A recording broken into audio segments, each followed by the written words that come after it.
Hello बच्चों, now let's discuss this question. इसमें ये दो कर्व्स दिए हुए हैं, इनकी इंटरसेक्शन पे जो टेंजेंट्स बनेंगे उनके बीच का एंगल क्या होगा? ये होगा एंगल बिटवीन द कर्व्स। तो पहले तो इनकी इंटरसेक्शन पॉइंट्स निकालनी पड़ेंगी। तो इंटरसेक्शन पॉइंट्स कैसे निकालेंगे? दोनों को सॉल्व करके x square plus 4y² equal to 32, x square minus y² equal to 12।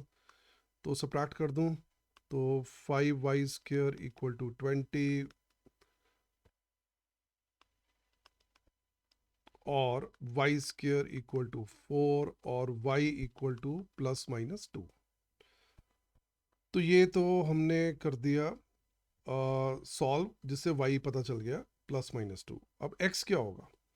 और y² को अगर मैं 4 डाल दूं तो x² आ गया 16 सेकंड इक्वेशन में से, तो x की वैल्यूज आ गई ±4। तो इसमें हमारे कितने पॉइंट्स आ गए? 4 के साथ 2, 4 के साथ -2, -4 के साथ 2, -4 के साथ -2। तो 4 पॉइंट्स मिल गए। तो इन 4 पॉइंट्स पे हमें एंगल ऑफ इंटरसेक्शन पता करना है। तो फिगर बना के देखें तो एक्चुअली यहाँ पर क्या हो रहा है, एक तो तुम्हें दिया हुआ है एलिप्स और एक दिया हुआ है हाइपरबोला। तो ये 4 पॉइंट्स हैं जो हमने यहाँ पर निकाले हैं, और हर पॉइंट पे हमें एंगल ऑफ इंटरसेक्शन बताना है क्या होगा। तो एंगल ऑफ इंटरसेक्शन होगा इस पॉइंट पे जो टेंजेंट्स बनेंगे इन कर्व्स के ऊपर, उनके बीच का एंगल। अब ये चारों पे सेम बनने वाला है फ्रॉम द सिमिट्री। तो कोई भी एक पॉइंट चूज कर लेते हैं। तो 4,2 चूज कर लेते हैं। अब हम क्या करेंगे? डेरिवेटिव्स।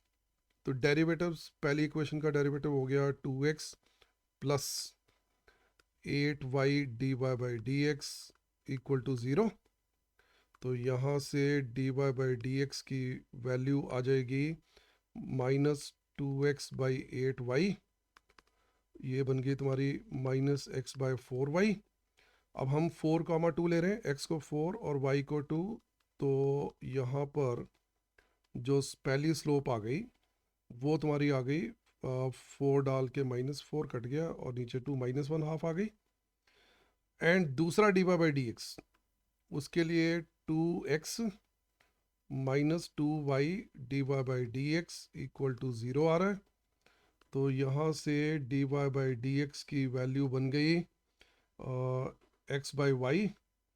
अच्छा, अब m2 जो सेकंड स्लोप है, x है 4 और y है 2, ये आ गई 2।